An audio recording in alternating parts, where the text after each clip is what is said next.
What's going on, everybody? Welcome back. It's your friend Will. We're here for round 2 of this ridiculous prize structure metagame challenge. We won the mirror match in the first round, and we're going to go for our second win with blue, red, white / Jeskai, as the youngins call it. I did not play the block where they named those shards. I played a Lara block, so I know Grixis, Bant, and all of them, but I do not know the funky names they picked for the second tricolor block. But I'm told it's Jeskai. And we're queuing up. I suspect a lot of people are a little hesitant to play this because the prize structure is very, like, it's tough. You need to be pretty confident, I think, to come in here, but we're confident. We're at least confident that we have the card quality. We have Disdainful Stroke, Justice Strike, and Teferi. I think we can keep this. Versus an unknown opponent, we can keep this. Alright. We're going to pay the 2 here, in case they play like a 3-1 or something that we're going to want to Shiv and Fire. This is going to telegraph to them that's what we're looking to do. Yeah, I'll even just Shiv and Fire this with the Explore trigger on the stack, since it's something that we won't be able to Justice Strike. Alright, so I'm hoping this is a good matchup for us in general. We're going to find out.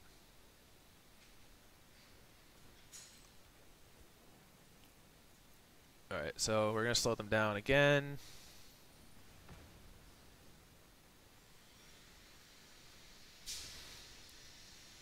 Good timing by us to draw that Settle, to draw this Shiv and Fire.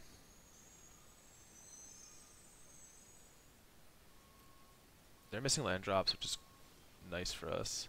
Which means we might just cruise into a Teferi next turn. Yeah.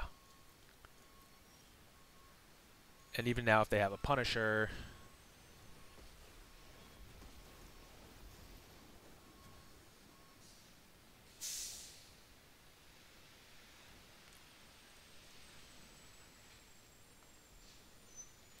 if they miss here, I wouldn't be surprised if they scooped it up and went on to the next game.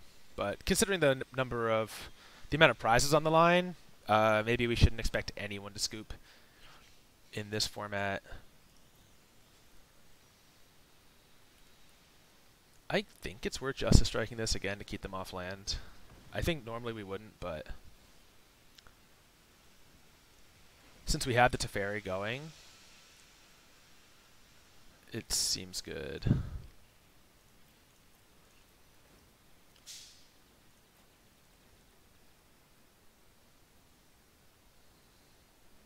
Alright, they found land, they shock.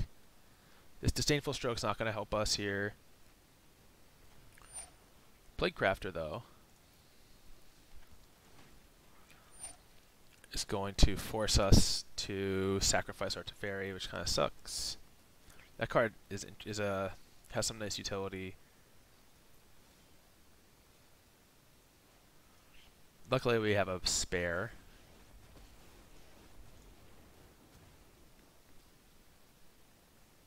Oh, and even more spares. Backups for days.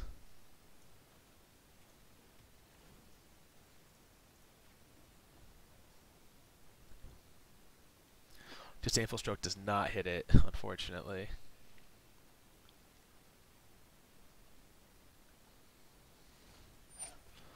But it lets us counter this Findbroker so they can't get the Plaguecrafter back. Keep ticking up our Teferi. We're doing exactly what we want to do. Hitting land drops, gaining loyalty.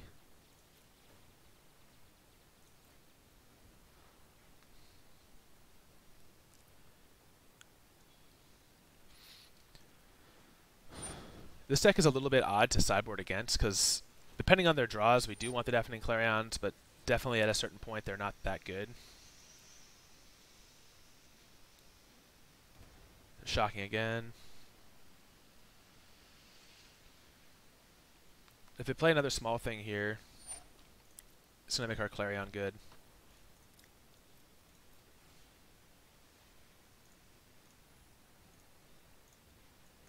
Maybe they scoop to this.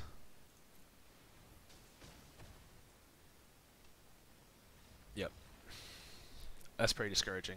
I mean, given our hand, unless they had nothing, we were going to ultimate Teferi pretty soon. So, but our hand was like, ooh, you know, they could have totally come back in that game. Yeah, so here's the tough part. Almost everything is good against them. But I think we could shave one Deafening Clarion. Maybe we can shave Rao. Maybe we shave the Justice Strikes. It's only good against the 6/6. But as for what to bring in, I mean, maybe another Shivan Fire is good to take out early elves. Maybe Lyra is good. Though I think they have just too much removal, so Lyra's probably not. And they can't even sideboard out all the removal. Disdainful Stroke could be okay to counter big stuff. This is a hard one. Maybe for the most part we keep our deck the same.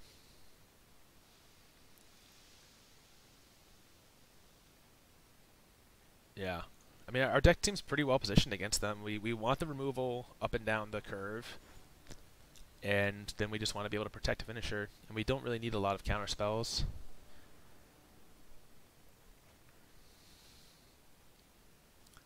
Alright, so we have early removal into Teferi, and an explosion would have been very good last game to really, really pull us ahead once we had a lot of lands in play. Looks like our opponent took a mulligan. And scry to the bottom. So that could mean they have a land-heavy hand here.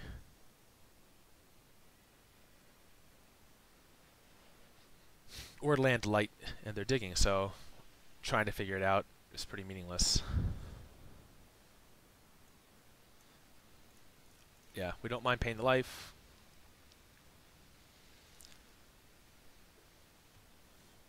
And they have nothing.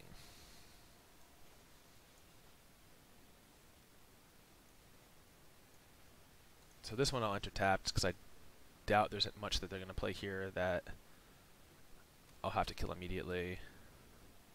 If it's an Explore creature, I can always do this with the triggers on the stack. It's Issereth.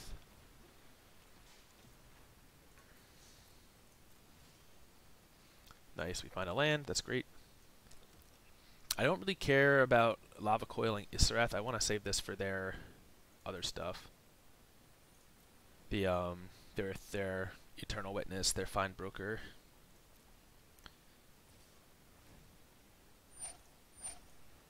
I do want to Lightning Strike this, though.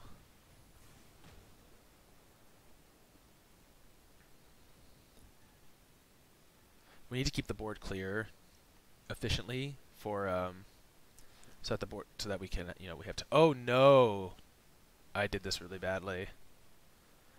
I did not realize that this was the.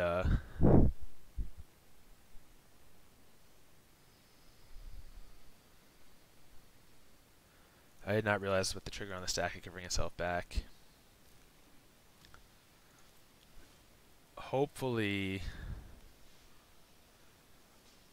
that doesn't get us. Alright, so now we Lava Coil it and then try to Essence Scatter whatever they do next turn. Damn, that sucks. Nice punt. Punt count 1. So I needed to do that either after I took the damage or before they hit their attack step. Alright, so we're going to Essence Scatter here, only because if we draw a land we get to Teferi. Oh, actually no, I should have probably just Shivan Fired, but...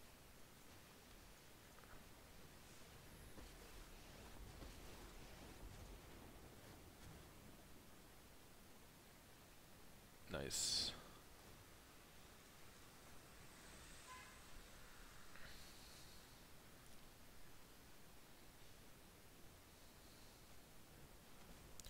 Bloodfast is good, but we can beat this card because of the explosion.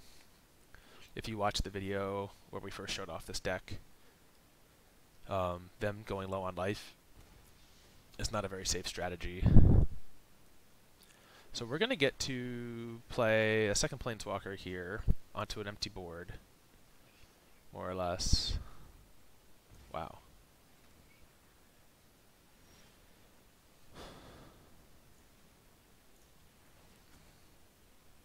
And our game plan here is going to be just keep hitting land drops.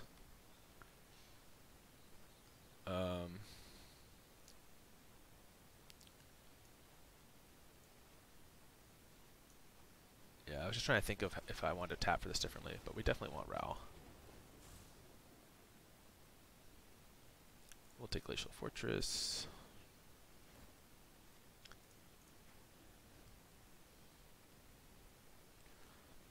Eventually we're just going to burn them out with Explosion, or we're going to ultimate a Planeswalker. They now have 2 to worry about, and they're drawing hard on their turn.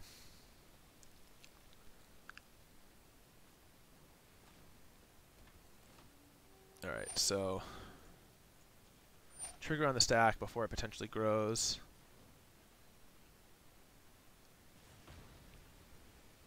Again, just preserving that Expect Bell Graveyard, preserving the loyalty on each of these, keeping the pressure on them. Assassin's Trophy. That's okay. But yeah, we'll take a land for our trouble at least.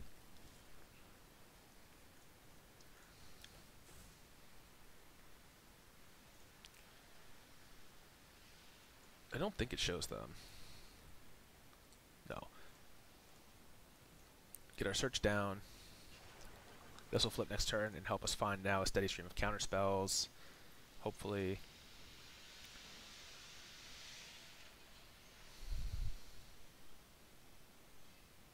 They have Ral to worry about now. So right now we're only at X equals 4 for Explosion.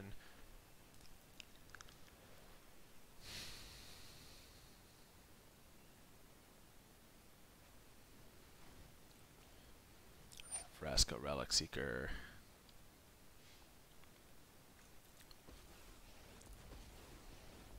I think they'll probably kill the search here. Maybe they'll just make a token. Yeah, they're killing the search. That's okay.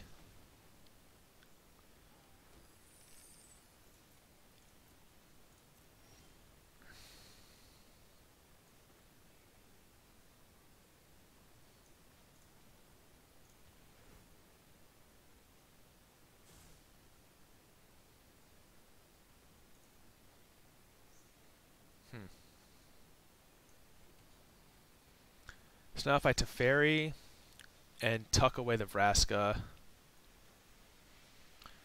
with Ionize up and Expansion, that seems okay.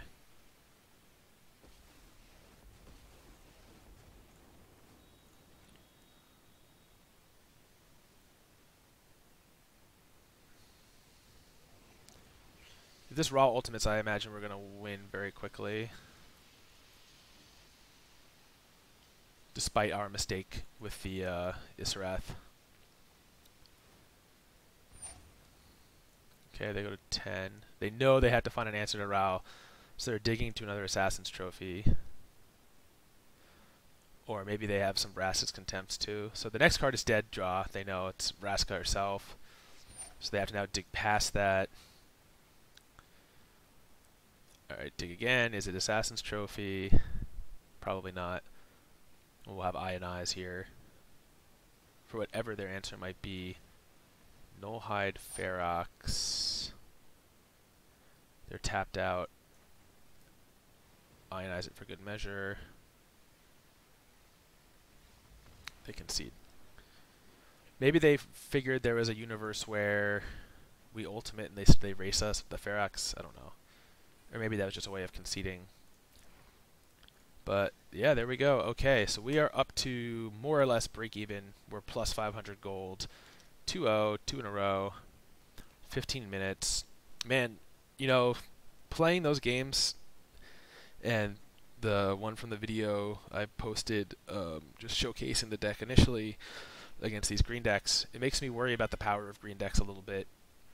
Uh, not having a planeswalker or a way to pull ahead really seems like, and even though I punted and ended up basically discarding a card, uh, or spending an extra card to deal with this Wrath, like still won that one fairly easily once we resolved a Teferi and got it going.